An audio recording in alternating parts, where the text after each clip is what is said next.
Hi everyone, the following is a in-person conversation with Kron. So we're here in Somerville, Massachusetts.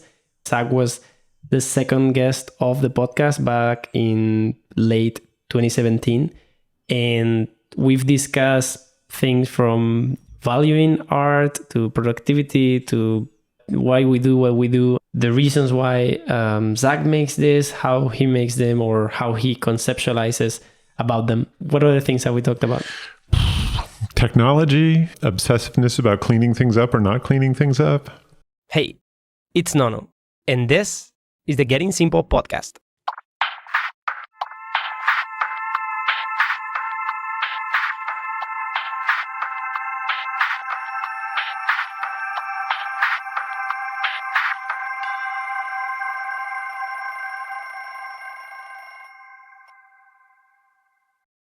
This is one more episode of the Getting Simple podcast, and Zach was the second guest in, 2017, December. Was it that long ago? 2017? Yeah, so we recorded in Boston. Today we're in Somerville. Yep, we did it. We recorded right in the kitchen at the office, which is hilarious given your evolution as an audio expert now.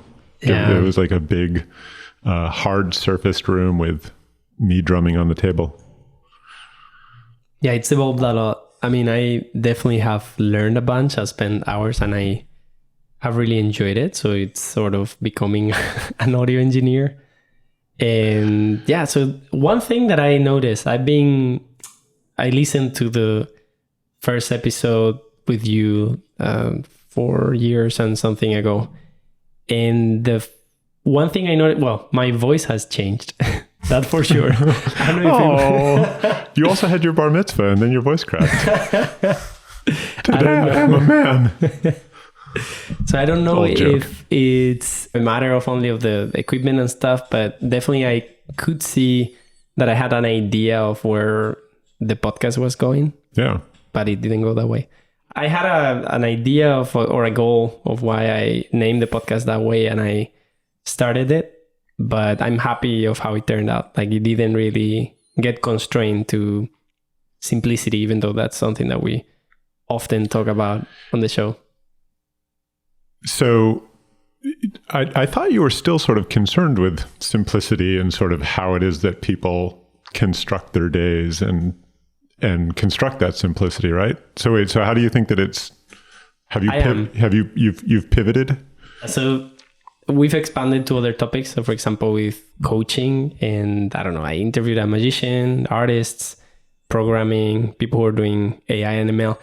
The thing is, like, I've realized, and this happened to many people, the podcast that they develop ends up being, unless you have a really tight agenda, ends up being an extension of the conversations you have in your daily life. Might be with yourself or with others. And I've incorporated topics that I was interested about, for example, art or creativity or the creative process, AI and ML. And so it's expanded. That's what I mean. It's expanded a bit, but the point always was like simplicity. And I think there is a bit of simplicity in it, but I fairly recently changed the slogan to something that was more like simple living, lifestyle, design, creativity, technology, and culture. That's kind of all the things, isn't it? It is. I want to keep the umbrella. Was food in there? No. I could put some food in there. I left the simple living and lifestyle design because that's, as you've mentioned, that's the core interest that sparked the project. Mm-hmm.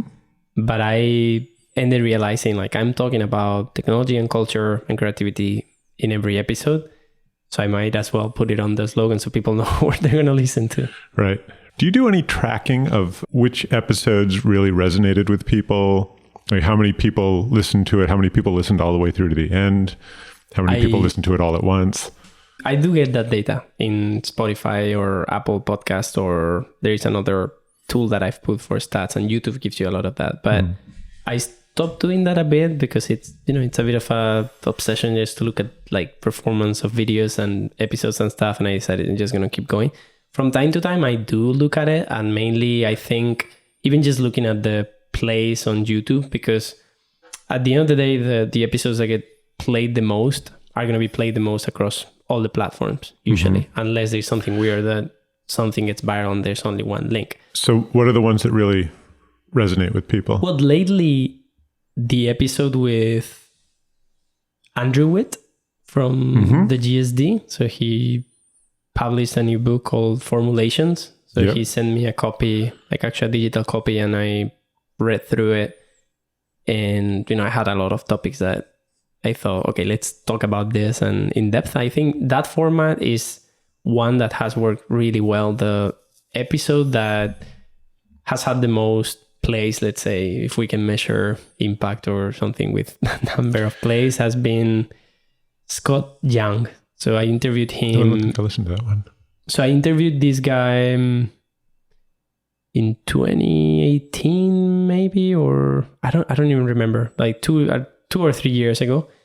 He was also the same format, releasing a new book, sent me an advanced copy. I read it, and I had all these questions and all these things that had interested me. So we did like a full 2-hour interview. Oh, did you talk about the book? Yeah. So that's so cool. So that's like focused episodes, right? I remember when I listened to the Andrew Witt one and went out and pre-ordered the book. And it's like one of those, I have it upstairs. It's one of those books that it represents, it's like when you go and you buy lots of vegetables and whole grains at the grocery store because you think you're going to spend some time cooking and eating good food. It's like shopping for the person that you want to be rather than the person that you are. So I read a little bit of it, but I couldn't make it all the way through. It's dense. It's super dense. For what it is, there is like a lot of information packed. I actually read it from start to end, like everything, right? And it's not like an easy book, but I think it's a book that is probably going to be a tool more for researchers that want a lot of references and data and like know exactly. There are things, for example, the curiosities, like when I learned about like where the word pixel or voxel comes from. That was really nice. Like some of those references. Yeah, it definitely feels like I would have been a smarter person if I read through the whole book from end to end like you did. Yeah, for me, I actually have to say the latest episode that I'm going to release in this September, so probably the month before you're listening to this, or this was released, is Systems Upgrade. So this is a book by Leire Asensio and David Matt. Leire was teaching at the GSD before, now they're in Melbourne. And it worked similarly. Like the publisher contacted me, they sent me a copy. This is, I wanted digital, they sent it like the full ass, like really big book. So I went through it. I didn't go through the entire thing. I went through the reading because there's a lot of case studies.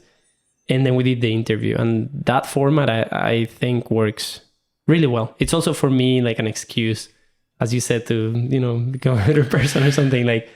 Well, it's like having book club with the person who wrote the book. So. Exactly. Yeah. No, and I mean, that was what I was curious about. It's like and it's also, I'm glad to hear that was an interview that particularly seems to have resonated with people. And I mean, the reason I ask about it's like, it's a total product manager question to ask about, sort of what worked, what did people come back to, all of that sort of stuff. Like that's all. So like product manager data on like what was a success and how did you measure it, blah, blah, blah. So I wanted to mention something before that is related to this. The podcast has been, and because I made it so without really telling, it was what I had access to in terms of people. I made the podcast really focused towards computational design in architecture and aesthetics and simplicity, because that was the people that were around me or the people that I had networked with before. So I got like a bunch of that type of guest in the podcast, and then I got a perception from other people that the podcast was about that. Right. Whereas there is no place in the description of the website or anything where I've actually described the podcast as architectural technology, computational design, blah, blah, blah podcast, right?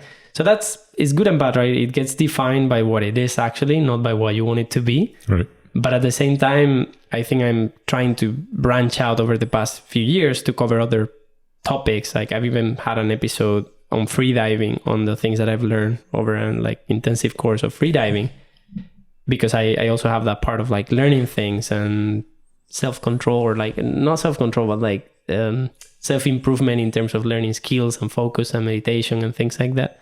So I try to use the podcast more as a medium to experiment and explore and interiorize concepts more than, and I think we were having the conversation the other day, like, what do you want people to get out of it, right? Right. Sometimes I struggle, like it's really hard to know how something is going to inspire people who listen to it. For those people who haven't heard it, you had an episode where you and our friend Jose Luis were talking about freediving. And it was totally unexpected for me in sort of opening it up and listening to it, because like you're saying, people had come to expect that it was a podcast about design computation technology and that sort of thing. And it came back around to technology, because one of the things that I really took away from it was I never knew that there were balloons that you could stick in your nose so that your head didn't explode when you do freediving. So a lot of the stuff still, even in the atmosphere of freediving, for, you know, the simplicity of it, of, you know, there's no scuba diving equipment, there's no nothing. It's the essence of simplicity. You just go out and you're diving down into the water. You guys spent a lot of time talking about the technology that you had that was very, very simple, but you needed to use it in order to sort of do that operation. And I keep thinking about like those little nose balloons and want to try and get one. Yeah, I have used them. I stopped using them a bit, but I try to keep doing the exercises. I think that the funny thing about that episode is like we started, I don't know if we covered that, but I covered that definitely on some of the blog posts or blog mini essays. It's like, here are the 3 main ways where people die if you're doing freediving, right? Things that you have to avoid, because at the end of the day, that's what they teach you at the beginning. Like, if you're going to do freediving, don't do this and that and that. I won't say it now because it's a bit it gets long. Yeah. But yeah. So, it gets long. But that's very important. Here are the ways that you could die. Have fun. Yeah. Go to the freediving episode, I guess. Yeah, but, you know, that talks a bit about how the creative process of the podcast happens. Suddenly I say, here's something that I want to capture and that I know how to talk about right now because I've been immersed in the water, but also immersed in this course. And it's the very best time to capture it. And I think with mini essays as well, like you have an idea and you're trying to work through 100 or 200 words over a couple hours. And then you put it there like a pill that you get, you know, that you can check in the future. Is this idea of putting in good words things that are really present in your head at the moment. Might be in a podcast episode, on an email, or on a blog post, right? Usually if you do it on a podcast or a blog post, you're going to take more care that it sounds good and synthesize the knowledge, because if it's an email, you know, it's okay, it's just an email, so it doesn't matter if there are things that are not right. And I was reading, I think you mentioned him the other day, Neil Stephenson, I think. Yeah. So I read a post that I found somewhere the other day, I think in Cal Newport's website. He has this post of like, why am I a bad correspondent? And he mentions that I thought he was going to say that the main thing that he needs time to write, which is part of the argument, right? Like he talks about fragmented time. Like it's not the same to write 4 hours spread across 3 days than 1 day without interruptions.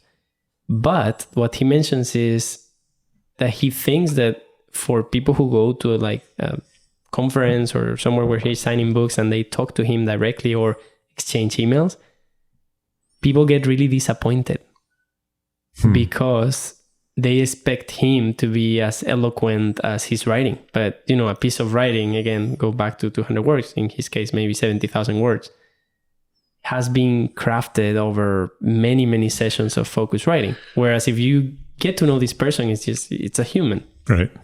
Well, I mean, it's, you know, have you ever heard any interviews with like Alice Cooper, you know, who is, you know, musician, did School's Out for Summer, School's Out Forever. Anyway, he has like a very sort of goth stage presence, like kills things on stage and all the rest. Very urbane, sort of gentle guy. Like when you actually hear him talking, it's like, this is just the classic thing of like, what people present on these things are not who they are. And that's okay.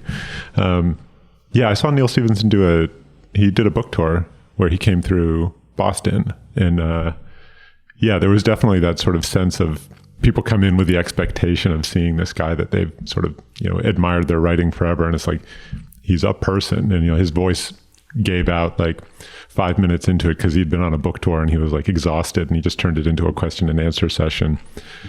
And the whole setup was really weird because it was in a church. So the whole setup was he was up on the pulpit in front of a giant sermon thing. So the whole dynamic was about worship. Anyway, yes, people are different in person for sure. But for the evolution of this podcast, it seems like if you had stuck to, this is what it is about in 2017, 2018, that'd be really weird if you were still doing that. Like, you have changed dramatically. Your whole environment's changed dramatically. You're working in a different place. You're seeing different people, all of that stuff. It would be, it would be very interesting if you had stuck to that sort of more narrow presentation. Yeah, I have the example of Lex Fridman's podcast, which I mentioned to Zach before, but he doesn't know who he is. And he started with his was the artificial intelligence podcast. Mm-hmm. Later, he had a 10-minute episode saying, here's why I'm changing the podcast name. So now the podcast is Lex Fridman's podcast, right? Because he realized that even though artificial intelligence has the umbrella of intelligence and machine learning and technology and robots, he actually wanted to talk to people about other things like love, war, politics, Bitcoin, technology in general, many things, even writing or whatever he wants to write and talk about, right? Right. Well, and I'm assuming that this person has also turned this into their job.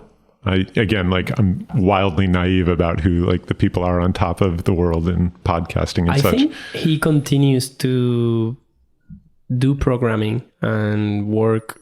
I'm not sure if it's contractor work with MIT or things, but he's still doing research and does actual work.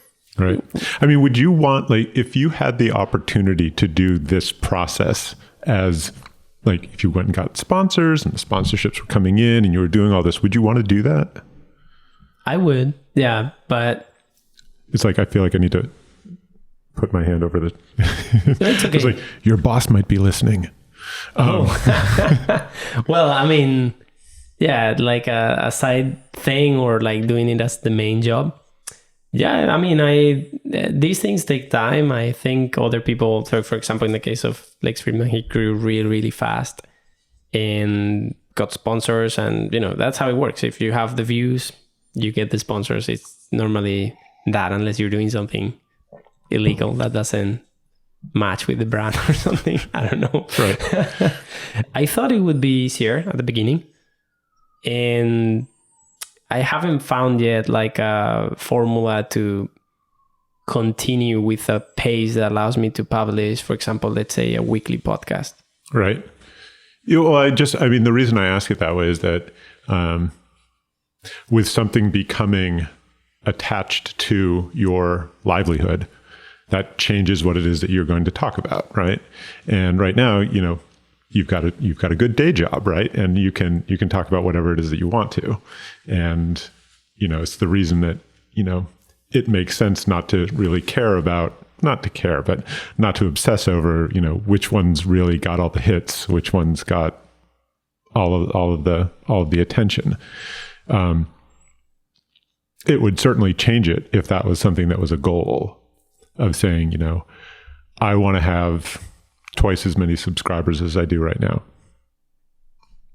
Yeah. Well, I mean, I'm pursuing also like growing a following on the YouTube channel, for example. So I think I'm up to, I don't know, like 1,500, which is, it's okay. It's better than less, but it's not like a huge number.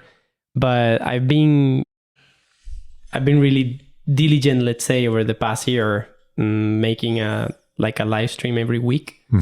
And one thing that I forgot to say before is, you ask like, what has worked better in the podcast? What has worked less, or blah, blah, blah.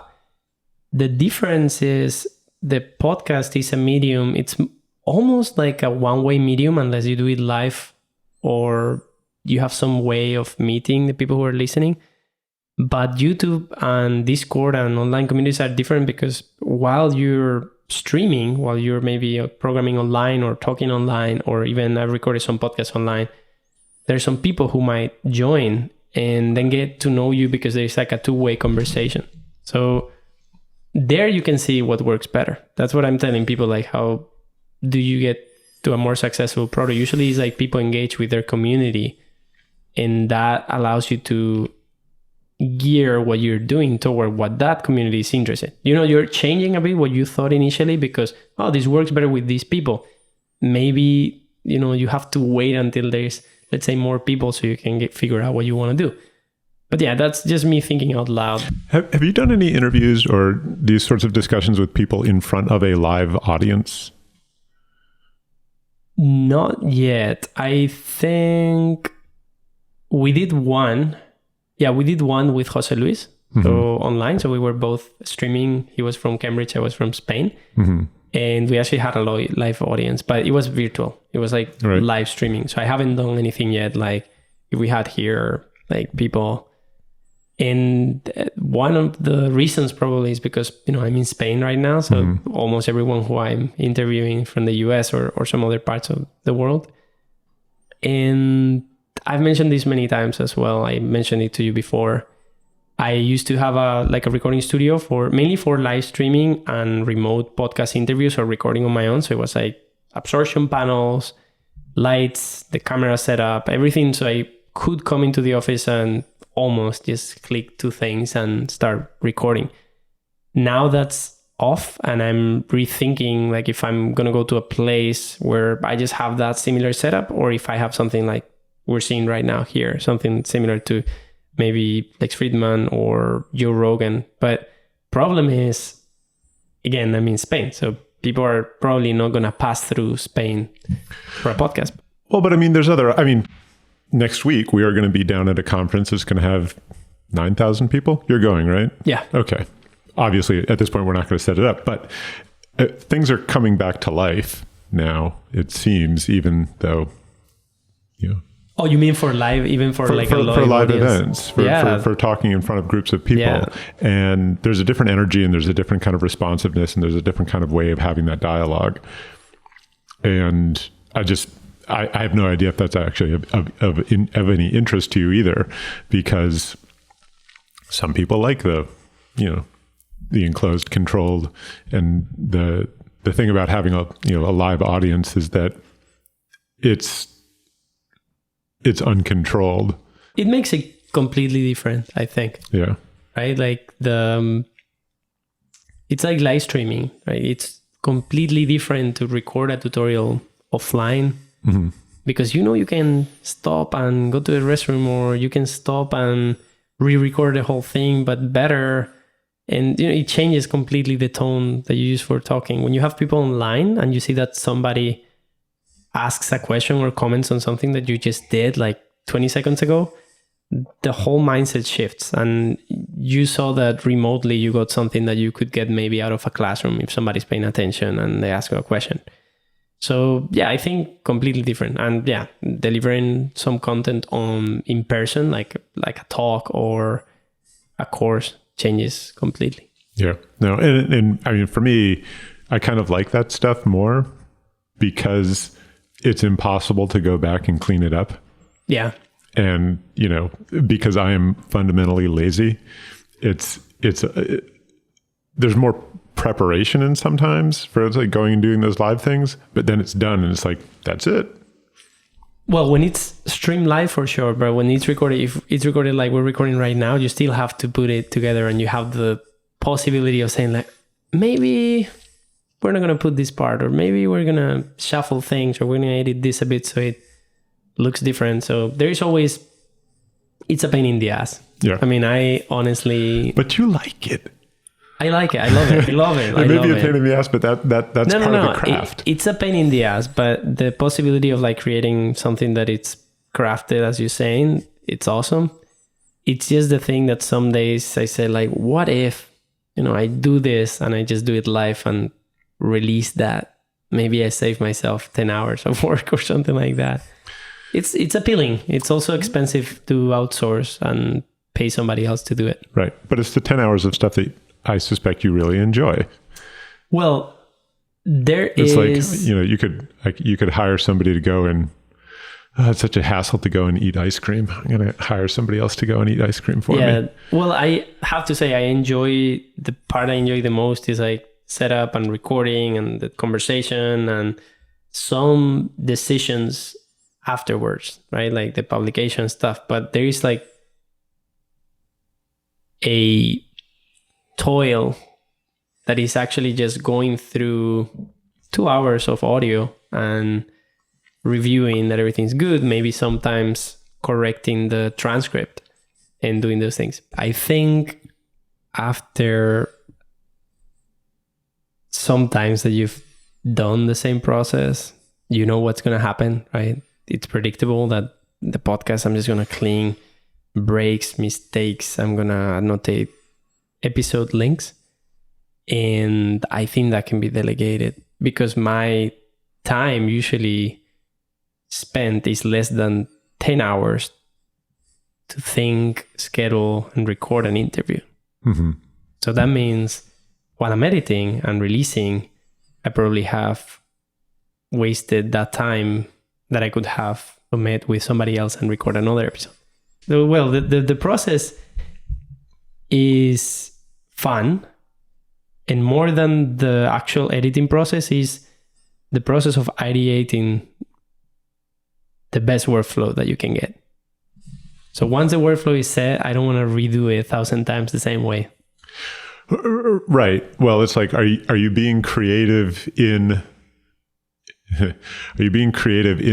of the frame that you've given for yourself, or are you being creative by making new frames? Right. Yeah. Meta work, right? Right. Working on how to do the work. Right. It's like, yes, you are working within the podcast frame, and now you're going to make it good inside of that, as opposed to like, you're not exploring out into like, I don't know, should I be going and doing man on the scene interviews with people on a boom mic? I think the gist of it is that once you control the medium, so now these podcasts work, so these microphones work, that software editing tool works, the camera works. Now is when you have to lay back and say, okay, all that said, let's focus on the content.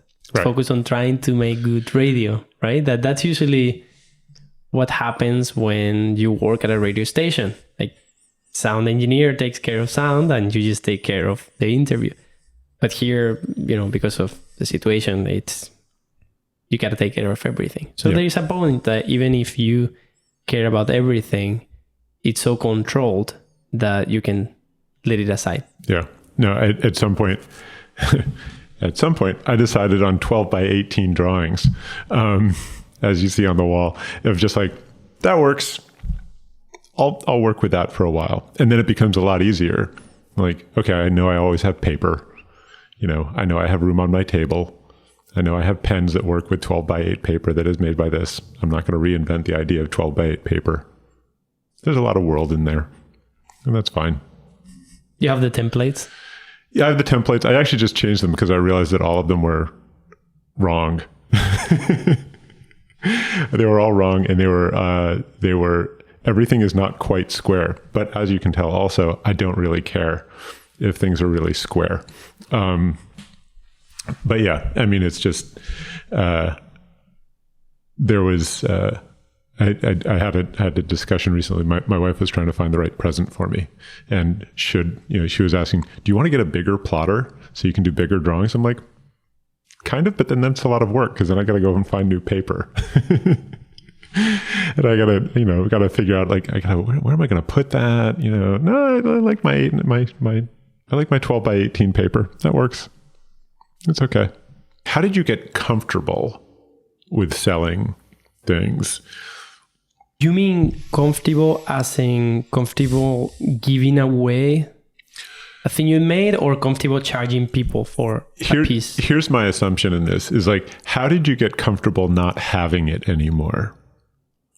Yeah, I never did. Right. It's like my babies, right? And it's like, and then I'm going to send them off into the world, and then you're not going to have them anymore. And that's okay. So I've seen at a tiny like art gallery in Malaga, there was this guy who made a little exhibition, like somebody who does drawings and graffiti. I don't really know who he was. But one of the things that we're selling for like a lot of money, maybe, well, a lot, that's a price tag you put, was a sketchbook with many of his doodles and drawings and things and ideas. And I don't remember, it might be like more than 1K. I don't know, like a sketchbook, 1 or 2K or $500. I don't really know. But the thing is, and I think that's really important, is like, he probably is trying to be an artist. And he needs money. Right. So he probably says, okay, I'm fine if I give this away because, they're paying me X amount of dollars. And that means I'm more valuable as an artist because they're buying stuff from me and also gives me money to it. But I don't know if I would be able to do that easily. I said, yeah, I'll buy this entire sketchbook from you. Like, I don't know. There's did we talk about this guy? All I know is his Twitter handle, RevDanCat. He documented his whole. I remember I started following him at some point because he was doing some plotter art that I was sort of interested in, and he was also talking about his attempt to sort of see what it took to pay himself back for doing his art. And he had a day job, he had a gig. I think he was a web developer. Wait, to pay back? I'm going to spend, if I go and I rent a space to have my studio set up and I buy all the paper and I buy all the art equipment that I need, how much do I need to sell in order to at least make it so that I pay myself back for this endeavor that I'm doing? Because he's got a day job. He's got these other things. And so he went through this sort of process of laying out the economic backbone of just tracking like what he's selling and what he's paying for it and what other people are charging for things that are similar. And by similar, how big are the prints? How many colors are they using? It was really interesting. It was super methodical. And he would do a monthly update about, this is how much I sold. This is what my expenses were. And he just sort of goes back and forth on this for a while. And he's like, I've still got my day job and I've cut back on my hours because I want to spend a little bit more time doing the art. And then at some point, all the economics went out the window because he tried out some NFTs and somebody picked up on his NFTs. It was, this year, this month I made, $500. And then this month I made $750. And then this month I made $64,000 because he started minting NFTs and somebody and some group of the community decided like, yes, we're going to spend some money on that. And it just sort of blew his mind. It's like, oh, okay. And in some ways, it kind of undermined the idea of this sort of methodical process that he was going through to figure out what does it actually take to make this work. And then it's just, okay, it's just irrational. I mean, he's there and he's putting in the work and he's got quality work and he's making sure that he's always there and producing work and he's cultivating a thing. And then lightning strikes, and it's like, it was there to get hit. It is. I mean, I think it's been really interesting to sort of watch that evolution of somebody sort of documenting their experience with that. Yeah, I've seen other people do similar things or like tracking projects. For me, it would be really hard to, cope with the expenses for all the recording gear and stuff. And with art, I actually had a Google Sheets document that actually me and my mom kept together, updated. We don't really do that anymore because we've kind of given up for the time to actually sell. Mm-hmm. We had a Shopify shop for some time, but at the beginning, because we were not super active in actually finding people to buy, we closed because I think, I don't know, maybe like $30 a month or something. And so like, this is more expensive than what I'm selling at the moment. It doesn't really get there. There is this point, although, where I don't think you need to justify every expense you do, right? Maybe it's just like an interesting thought experiment. And I think if you're trying to get down your hours to focus on that more, it makes sense. But at some point you need to say, is this also like a hobby? Am I just investing money and I don't need to obsess if I'm getting it back or not? And it's the same way, like if you buy a bike or something, there's no way you're going to ride the bike and then get the money back, right? Right. But at some point, I think the art exercise is interesting if you want it as a way of living, or at least I think a self-sustaining thing is good. Like if you have some expenses and it pays off, I think that also justifies how much, if you can scale or not. Or do you do that? Do you track your expenses at all? Nah, I mean, I got a room that I can put stuff up on the wall. I got a job that pays me good. Very, very lucky in that respect. And so it's like, I'm kind of disconnected from, honestly, I'm disconnected from the economics of like, it's like, yes, I can buy the paper. I can spend the time on the weekends and do that kind of stuff. To me, the whole thing about, putting stuff online and selling it was more about, I wanted to share this stuff with people who wanted it to be shared. Sort of the question of, I can give this stuff away because I'm never going to pay the bills with this stuff. I can charge what I think it's worth based on like my time, my hourly rate, don't go that way. Something, or I can price it on. And so I ended up like, I put everything online for $100 a shot. It's like $100? Sure. It's Benjamin. Okay. It's, and I keep meaning to go back and like experiment with it, like to experiment with the price point. But it was kind of at the level of thinking it's enough so that somebody means it when they say they want it. And it's hopefully low enough that people don't feel like there's too high of a threshold. And it's enough so that it's like, it makes sense for me to get an envelope and put it in the envelope and get an address on it and take it down to the post office and stamp it and figure and wait in line at the post office. Like, I don't know, you go to the post office lately? I've been here. I'm not lately, but I've been there. Yeah. I mean, it's like, and I've sold a handful of these things, not a lot of things. But pretty sure that, if somebody decided that they wanted to spend money on it, that is something that they actually want, which is great. That's awesome. And it's not great. It's awesome. It comes down to, and this is the other thing, is that, yes, this is entirely like a solipsistic enterprise of like me talking to myself. Totally.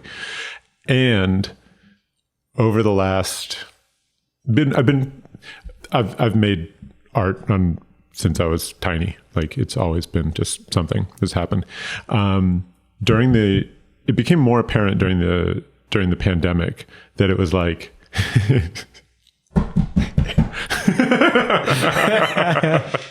that's there. I'm not going to edit anything. It became more apparent that there was stuff going on that the reason that I was doing this particular kind of art was because of the particular state that we were in. Everything was happening on screens. It was really hard. it was hard to do art that either wasn't 100% the same on everybody else's screen. That is, I'm going to make a drawing and I'll make it in the computer, and there's zero difference between what I see on the computer and what anybody else sees. And then, but what I was really enjoying doing was making the prints. And those prints are very different depending on what resolution you see them at. Like, here, we'll take the one off the top here, which, let's see, how does that look? It's a QR code, right? And then just the relationship between that and, there's a level of detail and there's a level of physicality to it when you get closer and closer, and it doesn't translate over camera very well either. Most of this stuff is about, there's physicality and there's accident to it. Are they in a particular order? Yeah, roughly chronological. But, okay. And to me, the idea of being able to sort of, if there's other people out there that sort of see something, they'd like to have it, and I can sort of tell them enough about it, absolutely, I want them to have it. But I guess the other thing to sort of guard against was just, I don't want people being polite and saying, oh, sure, I'd love to have one of your drawings, and then, it's going to go and it's going to sit in a cupboard at their house, and it's going to be a hassle because then they got to drag it around with them to the next places that they go to, which is definitely like a thing that happens, right? Oh, so these two are kind of fun. Jason Oliveira owns the third one of these. Nice. So these are, I don't know what to say about these.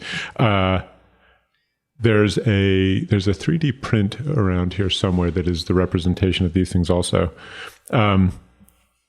This was looking at a particular kind of pattern, and I had an idea of, I have a 3D print of this, and I had it in a dish of water.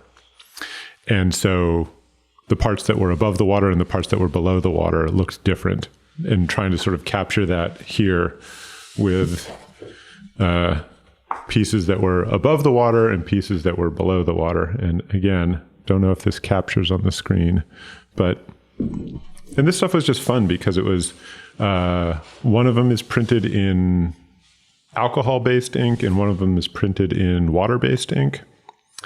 And so if you spray it with Everclear, only the alcohol one bleeds. So it was fun. Yeah, it's pretty nice. I was going to ask about these blurs, how they come to be. So this is the alcohol-based one, and then this is the water-based one. And so they just kind of go. I'm thinking like maybe... Do we need a document camera? Yeah, I think I'm going to get the camera we have here. We have two cameras. I'm going to show some of these. Since the pandemic started, I got really interested in how every single day when we get up in the morning and we go and we log into our Zoom things, which is how our whole world was put together, everybody had been experiencing the world through a very, very sophisticated abstraction of reality. Everybody had gotten aggressively pixelated, and we thought that was, what people were. From there, I started doing a whole bunch of other drawings that were really about, they were kind of pixel art. They were, but, done with, pen and ink and plotters and abstraction and that sort of thing.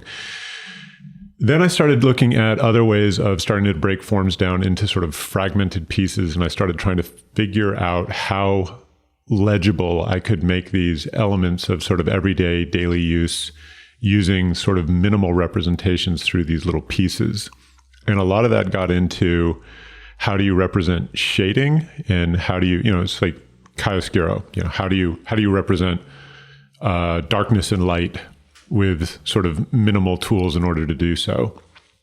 And as I got more and more into those sort of ideas of how do you break things down into shadow and light, it kind of jumped from those things over there with the spoon and the cup and the rest, to just looking at shadow. And sort of the most elemental aspect of shadow is a gradient, going from white to dark. And it sort of feels really banal to sort of say that gradients are interesting, but I think gradients are fascinating, especially in terms of mark making.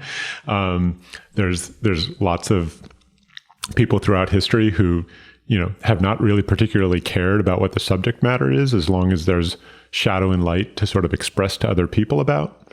And so that gets over to these guys over here, which are sort of more specifically about shadow and light. So if you go up to the one in the upper left, that is just very straightforward. How do you do hatching to do shadow and light from one range to another? And then sort of getting into that with other sorts of patterns. So if you go to the one to the right, that's kind of an expansion out of that same idea of just looking at gradients. You looking at gradient on a hexagonal pattern. It's got a lot of, if you kind of go into the middle of it, you can kind of see there's sort of a fair amount of color. There's also how do you start bringing light back out of darkness? So there's a lot of layering on of white on that.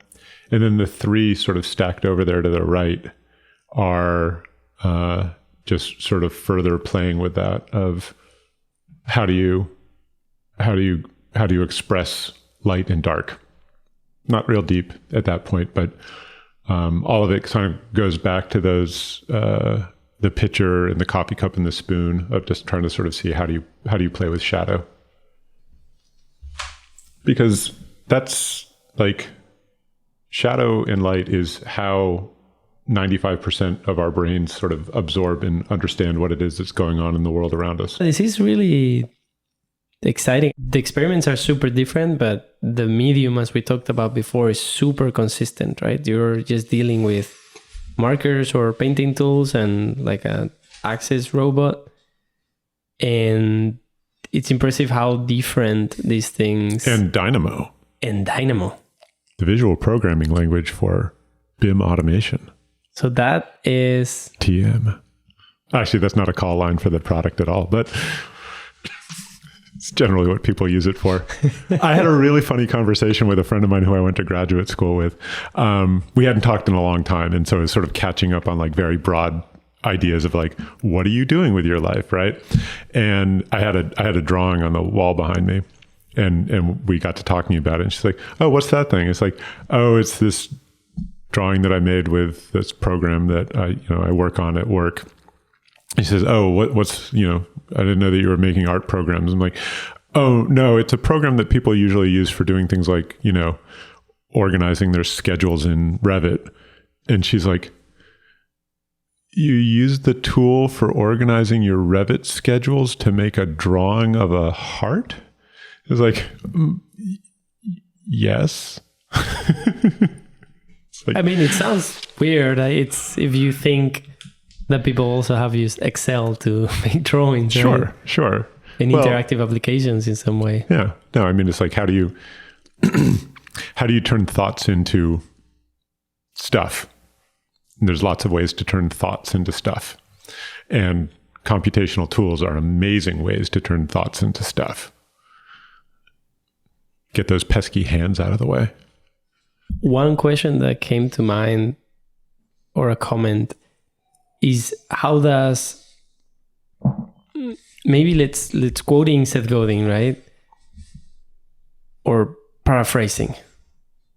When you write something, whatever the reactions of the public are, whether they like it or not, or like he says or refers to it as the applause. Mm-hmm. It doesn't really change what you made. Right? You made the same thing, you wrote the same thing, you printed the same thing. But how do you think selling changes? What dimension does it add? Because in some way, it's like the thumbs up, it's the approval. It's like, somebody maybe understood it and was willing to pay for it on top of liking it.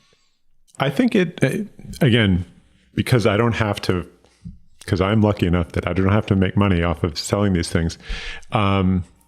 to me, it's a way for people to indicate, I like it enough that it's okay that you give it away, that you give it up, not give it away, but that you give it up. Given my druthers, I like my pile of art. So nice. So when you sell, Very those comforting. Are originals. Yeah. So just tracking back a bit. I wasn't going to sell anything until I got that camera that has decent high resolution on it. Oh, so you think good documentation? It was, which is why I was asking you about your process for taking pictures of your stuff and making sure that you could reproduce it in some ways as a precondition before sending it away. I wanted to not be so attached to keeping my stuff. And I was trying to sort of figure out, like, what do I need to do to be okay with not having it anymore? Because it seemed silly to sort of keep it. Okay, so the other day I went to a friend's house who has 2 drawings that I gifted them or they bought from me on the wall. And I went really close and thinking like, oh, let me see, is this an original? And I said like, I fooled myself because they look so well in terms of the reproduction that you cannot discern if that's actually pen there and pencil or watercolor, or if it's a reproduction, right? What I kind of it didn't click until now is like these ones actually are also one-offs, but reproductions, right? All of them might be different, and some of them, like the one you sprayed or some things that happen there, might be hard to reproduce. But also you have the peace of mind and say like, but I have this file saved somewhere with a timestamp and I could print another one, right? So how do you think? Mostly it's because I don't take good notes and I'm not methodical enough that it would actually be kind of hard for me to reproduce one of these things. I made a copy of one for a friend who had like said there was one that I'd already sold, and they're like, I really like it. I was like, okay, I'll make you a version of it. It's not going to be the same one, but it'll be kind of like it. I mean, there's some of these that are 100% reproducible. Like it's one pen, it's one file. Yeah, I could run off 1,000 of these. They'd all be reasonably the same. Like those, the top 2. I don't know if you can see this. Yeah, you can see it. This one, the bluish one that's hexagonal, and the lighter one below it are both exactly the same information in terms of what the computer sent to the plotter. It's just a matter of what what the tool was that was put into it and what kind of happy accidents happen along the way. They're both the same thing, but rendered differently. And in fact, also the one to the left of it is more dramatically different. All 3 of those are the same file, just handled differently. And that's part of what, for this particular medium, is what I find so exciting about it, is that it kind of becomes more of a dialogue of, I am doing some things and then something else is going to happen along the way that I didn't plan. And that's part of the point. Yeah, it's like all 3 of those hearts are the same drawing, just handled differently. I mean, for me, as long as I have the same ingredients, the same printing file, and the same paper, same printer, should look the same, right? It varies from paper to paper, but the idea is I usually save like that production PDF file. And I know I have the peace of mind, like, okay, I have this one and I can reproduce as many times as I want. There's one thing with gifting, like if you sell your art and then you gift it, you've put a price tag and you're giving that away for free. So it's like creating added value to something that you made. It's psychological, right? Like it's something that you made up. But for example, if you say this is $100 for whoever buys it online, and then you gift one of them, that for some reason just had more value. It's like you gave somebody. Yes and no. Jeff Koons, sort of a pop artist, does things dogs. like Flower Puppy. Yeah, sort of fairly pornographic images of him and his wife, all interesting stuff. He was like a commodities trader. And he initially was selling art, is my understanding of it, where he was really careful about who he actually sold things to based on what kind of exposure it was going to give to him for increasing the value and increasing the desire for other people to have it. So gifting can be a way of devaluing. It can also be a way of increasing exposure. Again, it kind of depends on what you're trying to do. Well, here is just like have a nice gesture with a friend. And you also have somewhere in mind, it's like, what does this do to the value of this thing? Maybe people around me might devalue because, I got this for free. So if I want another one, it's free. I don't have to pay $50 or $100 or whatever.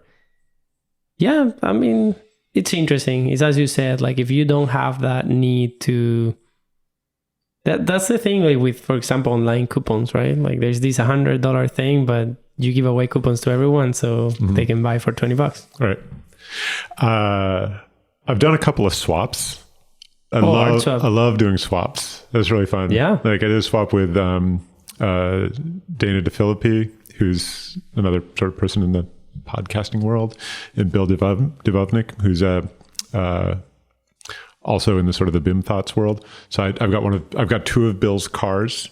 He refurbishes tiny cars. Cars. Yeah, like the largest Matchbox cars. He has a whole YouTube channel. It's really amazing. It's like he will take it apart. He'll polish all the paint off of it. He will give it a new paint job. He'll clean off the windshield and restore it. We did a trade for a drawing for a couple of cars. It's great. I've got his cars upstairs. That's nice. And I would love to figure out how to sort of do that kind of thing more. I feel like for sure there's got to be some kind of, and hear me out, because this sounds different than it is until you get to the end.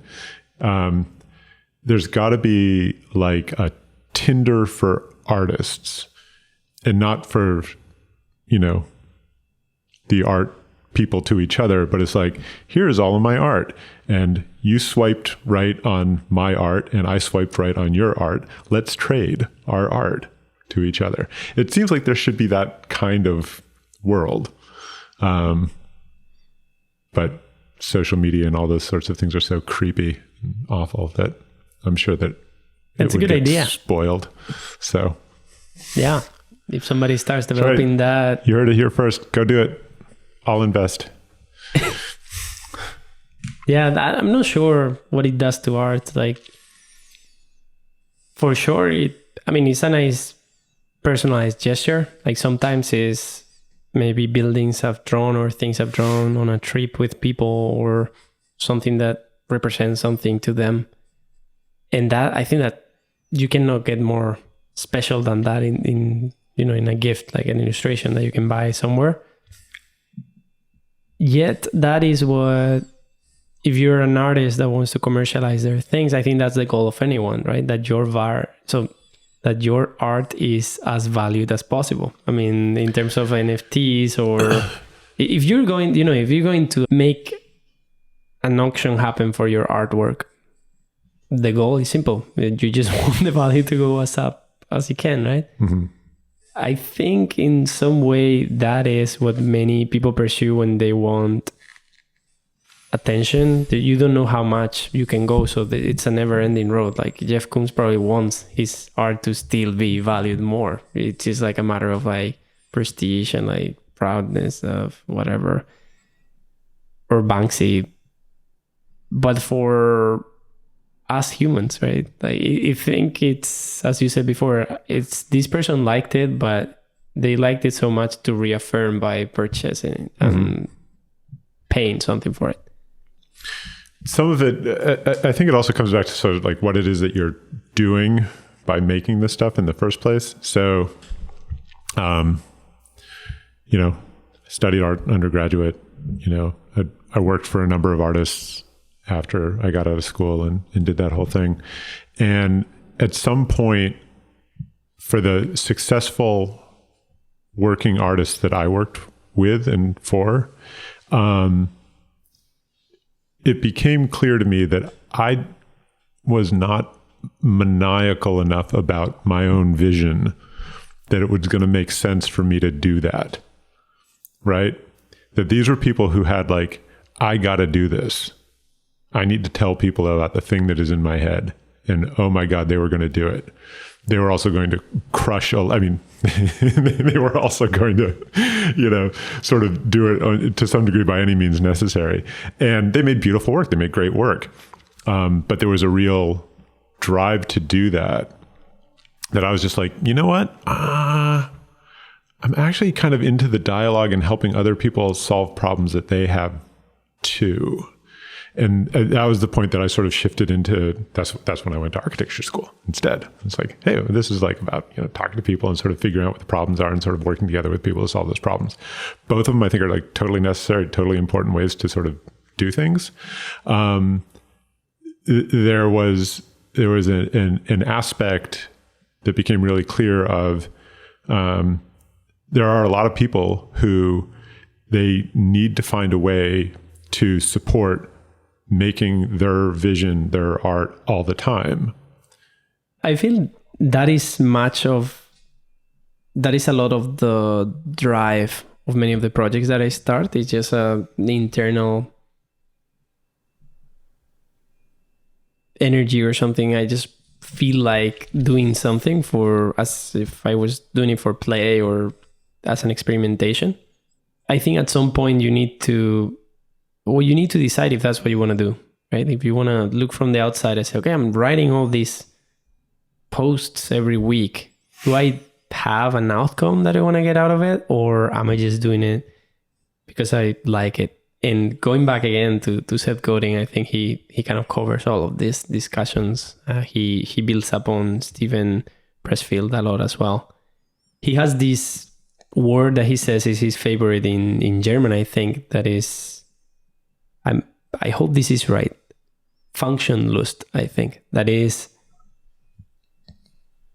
the act of doing something for the act of doing it, right? Not for the action, so the thing or the outcome that you're going to get. I don't know if that means Funktionlust, like it doesn't have a function or something like that. Right.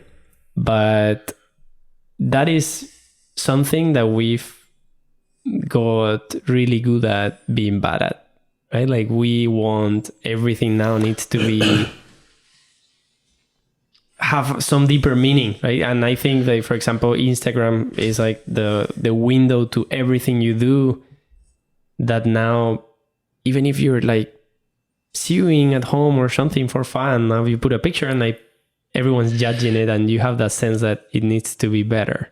I feel like I've misunderstood this concept for my own purposes. But the computer science concept of side effects? Do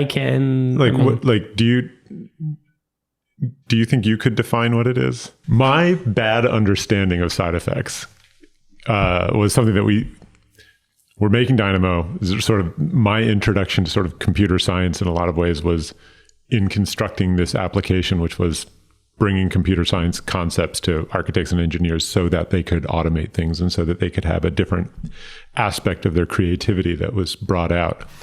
And I remember this conversation with somebody about side effects, and I just was scratching my head around this and saying, do we really care about the side effects from this, operation that we're doing? I'm like, what's a side effect? It's like, this was when, and I'm going to mangle this, but it's when you run a function and then it makes something that is outside of the process that it doesn't manage anymore, right?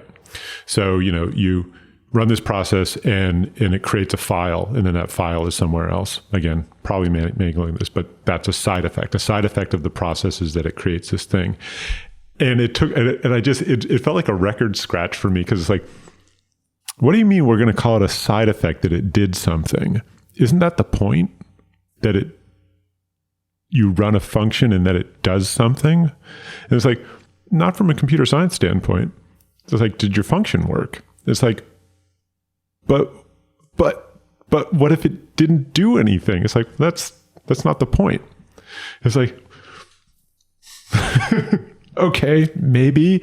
And I think that's a little bit of what you're getting at of saying, I don't know what the German word was that you were using. Funktionlust, which is, we aren't really good at having something that you do just for the sake of it. We need to have the side effect. Like, we need to have, it did something and then it pooped something out at the end of the process, and you end up with some poop. Great. One thing I wanted to ask you is, in the former podcast, right? Second episode of the entire podcast. Well, the first thing is a memory. I left the room with you. We had this USB mic plugged to the computer, and you were like bumping on the table all the time. I was like really pissed, like saying, this is not going to be it's going to be impossible to edit. And you can go back and listen to that one. But you said one of the things that makes your life complex in the past was having to commute. Like going from Somerville to Boston Seaport is like 1 hour. You don't get less if you're in rush hour, and if you get public transport, it's the same. Maybe biking, you can get, even running, I think. Also, one thing that you raised was that time alone was something uncommon, maybe a century or 2 centuries ago. And I've read a lot about solitude on Cal Newport's book. And I wanted to just hear your thoughts. Like, did anything get easier? Did you develop any new routines because now you're not commuting and you have more time to yourself? Yeah. And it's certainly not just me. I mean, we do these surveys. Every 3 months, we do this surveys across the entire company. It's like 14,000 people now we are, something like that. Well, we ask these sort of repeated questions about, like, how's your relationship with your manager? Would you tell other people that you like working at Autodesk? Like all these sorts of things, which is, they're very weird. They're very sort of impersonal, right? But there's all this data accumulated about sort of sentiment, about how people are feeling about work. And it's actually kind of useful on the level of saying, how do people feel about work? And especially during the pandemic, there was a series of questions that they were asked about, how many days a week would you like to be coming into the office in an ideal situation? And what are the reasons that you would not want to come into the office? Those are 2 really good questions, because, and the answers for it's, multiple choice, right? How many times would you want to come into the office? Would you want to come in 5 days a week, 4 days a week, 3 days a week, 2 days a week, 1 day a week, as needed? 6 answers, right? And at some point, this is when I realized, it's like, oh, we're not going back. Like, this is it. Is something like in the Boston area, it was something over the majority of the people answered, I want to come in on an as needed basis. And then for the answers for why, it wasn't COVID. It wasn't health routines, which it had been. And then at some point, like the summer, maybe, it switched over and COVID became like number 5 on the list. It was, my commute is too long. I'm more productive at home. Most of the people that I work with aren't at the office anyway. And it was like this whole, and COVID. And it's just like that. We've moved on. We've moved on from the sort of the essential aspect. Everybody says, like, I want to come in for things that are specifically things that I need to be there for. And, because I'm doing just fine at home working on this stuff. I'm not quite in that bucket. Like, I'd like to go in a couple days a week. And every time that I get up, like, I've been trying to go in on Wednesdays now. And every time I get up, I'm like, is it really worth it? And every time I go in and I see a bunch of people, it's like, oh yeah, this is kind of nice. And it's not productive. Like, it's not productive. Like, I went in this week, when we ran into each other, and like all of my work got thrown out. There's all these things that I needed to do that day. And it's like, yeah, not productive. I'm I'm here, sure, you could call it productive. I'm building relationships. Yeah, I think remote collaboration is a lot easier if you build so-called social capital with the people you're going to work with, because it binds you in some way that you know how the people really is and their reactions. And when you ask for something from them or they ask from you, you have a person behind. It's not just a Slack user or some email address that somebody told you about.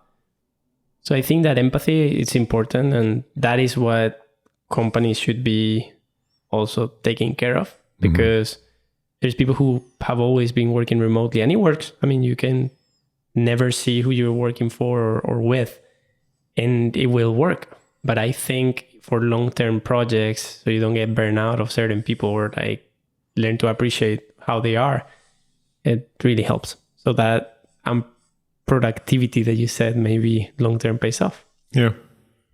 So, definitely like there's more solitude, less complexity of not commuting all the time now relative to 2018 or something like that. Yeah. At the same time, it's like every now and then I get to the end of the day, it's like, oh my God, I didn't leave the house. Yeah. I mean, this is interesting. I personally, what happened? Just accidentally drew on the back of a drawing. No, that's a special. Yeah, it's a special one. Hand of the artist. Oh, there is a paradox. I don't know what this came to mind in the Information by James Clegg that says that the paradox is that the first number that is non-interesting paradoxically is interesting, right? You can look at each number going from 1 to X. I don't know if it was 700 or something. Each number has something special, like it maybe a prime number or like the power of whatever, or like some geometric property. But paradoxically, the one that is non-interesting, the first one, starts being interesting because it's the first number not interesting, right? So maybe now you're drawing, you will want to delete it. I'll never say which one it was. What's your shop online, or where can people can see this? It's buildz.info.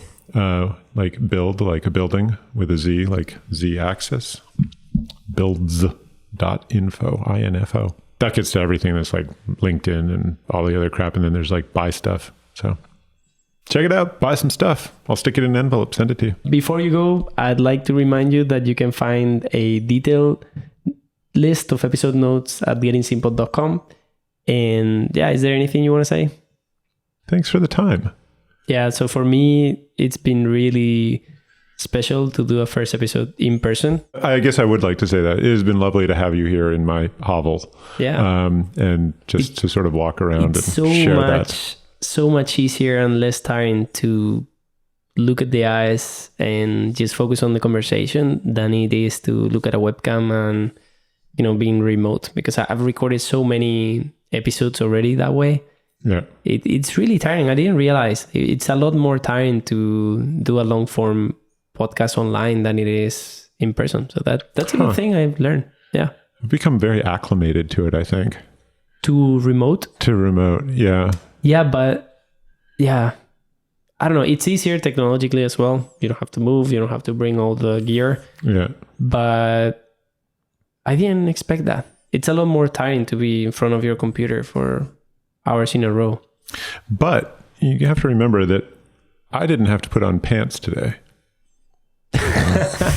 Yeah, you were still from home, right? You were still remote. Exactly. This is still working from home. For you, yeah. All right. That's relaxing.